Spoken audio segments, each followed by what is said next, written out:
आपको अपने channel board mathematics पर। जैसे कि बच्चों मैंने आपको बताया था कि क्लास 12 के बच्चों के लिए हमारा बहुत ही शानदार बैच चल रहा है, जिस बैच के तहत बच्चों मैं क्लास 12 के बच्चों को धीरे धीरे आपको मैथ करा रहा हूँ। ठीक है बच्चों, तो क्लास 12 के मैथ में जिसमें बच्चों हमारी एक्सरसाइज 4.1 तक कंप्लीट हो चुकी है, एक्सरसाइज 4.2 चल रही है। इस एक्सरसाइज 4.2 में भी बच्चों मैं आपके लिए पहला क्वेश्चन का पहला नंबर क्वेश्चन कर चुका हूं कल। आज पहले नंबर का दूसरा वाला क्वेश्चन है। ठीक है, तो कौन सा चैप्टर है ये? सारणिक वाला चैप्टर है। कौन सा? सारणिक वाला चैप्टर चल रहा है एक्सरसाइज 4.2 का। कौन सा चैप्टर? सारणिक। ठीक है बच्चों, दोबारा लिख देते हैं यहाँ पर सारणिक। ठीक है, ये सारणिक वाला बच्चों आपका चैप्टर चल रहा है डिटरमिनेंट्स, तो जिसमें हम बच्चों आए त्रिभुज के क्षेत्रफल को बहुत आसानी से समझेंगे। तो चलिए बच्चों आज के सेशन को शुरुआत करते हैं। सेशन को शुरुआत करने से पहले आप अपने दोस्तों को शेयर कीजिए। जो बच्चे चैनल पर नए हो तो प्लीज चैनल को जरूर सब्सक्राइब करें, वीडियो लाइक करें, कमेंट्स करें, शेयर करें।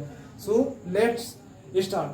देखिए बच्चों, इसमें पूछा है कि त्रिभुज का क्षेत्रफल ज्ञात करना है। क्या ज्ञात करना है? त्रिभुज का क्षेत्रफल। तो त्रिभुज का क्षेत्रफल ज्ञात करने के लिए क्या करते हैं, ध्यान से समझेंगे। सबसे पहले नंबर पर ये देखो, ये दे रखे हैं, ये कुछ निर्देशांक दे रखे हैं 2,7, 1,1, 10,8। ये सवाल है हमारा 2,7, एक ब्रैकेट में 1,1, एक ब्रैकेट में 10,8 ये दे रखे हैं। तो इनके माध्यम से बच्चों में त्रिभुज का क्षेत्रफल ज्ञात करना है। तो त्रिभुज का क्षेत्रफल सीधे आपको याद रखना है। त्रिभुज का क्षेत्रफल ज्ञात करने का फॉर्मूला होता है a बराबर 1/2। ये सारणिक का चिन्ह, ये कई बार मैंने बताया आपको। इस तरीके से दो लाइनें खींची है, तो दो लाइनों के बीच में कुछ अवयव लिख दिए है, तो ये सारणिक बन जाता है। तो ये सारणिक का चिन्ह जिसके अंदर x1, x2, x3, y1, y2, y3, 1, 1, 1 ये फॉर्मूला है आपका। क्या है? फॉर्मूला बच्चों। इसी फॉर्मूले से ये बनता है त्रिभुज क्षेत्रफल ज्ञात करने का फॉर्मूला। a बराबर क्या लिखा है? सबसे पहले देखो x1, ये पूरा फॉर्मूला है। क्या है आपका? फॉर्मूला। ये पूरा फॉर्मूला है। ठीक है, अब इस फॉर्मूले की मदद से हम त्रिभुज का क्षेत्रफल ज्ञात करेंगे। तो चलिए बच्चों शानदार तरीके से समझते हैं। सबसे पहले नंबर पर लिखा है x1। क्या लिखा है?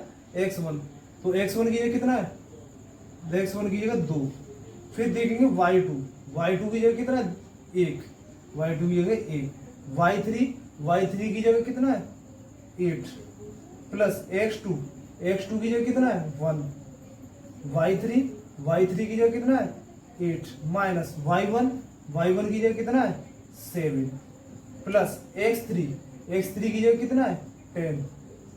y1 की जगह दे रखा है 7। y2 की जगह दे रखा है 1। यानी बहुत आसान सवाल है बच्चों। क्या करना है? सबसे पहले आपको त्रिभुज क्षेत्रफल ज्ञात करने के लिए त्रिभुज का क्षेत्रफल का फॉर्मूला ये याद रखना है। ये फॉर्मूले के बाद सीधे वैल्यू दे के लिखनी है। वैल्यू कैसे होती है? देखो, ये 3 निर्देशांक दे रखे हैं, इनमें सबसे पहला वाला अवयव होता है x, दूसरा y। ऐसे पहला x दूसरा y, पहला x दूसरा y। तो पहले नंबर पे x1 y1, दूसरे नंबर पे x2 y2, तीसरे नंबर पे x3 y3। जिसमें हमने x1 की जगह x1 की वैल्यू, y2 की जगह y2 की वैल्यू, y3 की जगह y3 की वैल्यू, x2 की जगह x2 की वैल्यू, y3 की जगह y3 की वैल्यू, y1 की जगह y1 की वैल्यू, x3 की जगह x3 की वैल्यू, y1 की जगह y1 की वैल्यू और y2 की जगह y2 की वैल्यू। ठीक है, y2 की वैल्यू इस तरीके से बच्चों। अब आगे समझेंगे 2। देखो 8 में से 1 गया माइनस का 7, 8 में से 1 गया माइनस का 7, माइनस का ज्यादा तो माइनस का बचेगा। प्लस 1, 8 में से 7 गया बच्चों 1, प्लस 10, 7 में से 1 गया 6। इतना किया। इतना करने के बाद a बराबर देखो गुणा करो, 2 सत्ते 14, 2 7 जा 14। 1 का 1 में गुणा करोगे बच्चों 1, 10 का 6 में 10 6 60 होते हैं, 10 6 जा 60। इतना किया। अब क्या करना है आपको? a बराबर, ध्यान से समझिए बहुत आसान सवाल है बच्चों, कुछ भी नहीं है।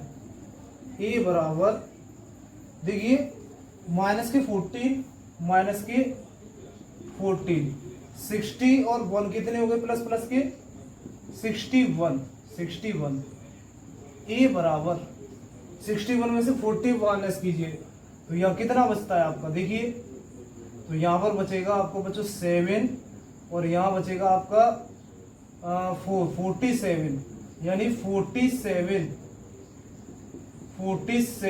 वर्ग इकाई। 47 वर्ग इकाई बच्चों, ये आपका आंसर निकलता है। ठीक है बच्चों, तो कितना? 47। अब देखो यहाँ एक चीज और क्लियर करेंगे, फॉर्मूला में क्या लगा था 1/2, तो यहाँ 1/2 और लगाते जाना आपको, 1/2, 1/2, 1/2, ठीक है, 1/2, 1/2। ध्यान से देखेंगे, हमने पूरा क्वेश्चन सॉल्व किया। आगे क्या लगा था 1/2, तो 1/2 लगाया, 1/2 यानी ये 2/2 आ गया, ठीक है। तो इतने शानदार तरीके से बच्चों हमने इस क्वेश्चन को समझा। इसी तरीके से आपकी धीरे धीरे क्लासेस चलती रहेंगी, धीरे धीरे मैं आपके लिए क्वेश्चन लाता रहूंगा। तो आप अपने साथियों में, बच्चों में शेयर कीजिए, जिससे बच्चे ज्यादा से ज्यादा इस क्लासेस को फायदा ले पाए, ठीक है बच्चों। तो आई होप, मैं उम्मीद करता हूँ बच्चों आज का सेशन भी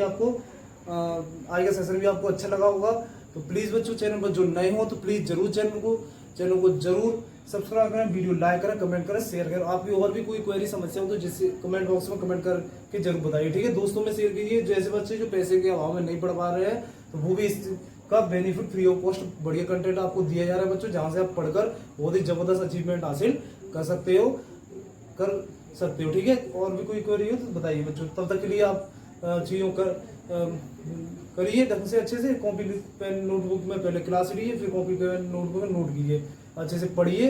तब तक के लिए बच्चों कोई भी दिक्कत हो कमेंट कीजिए। तब तक के लिए बच्चों धन्यवाद।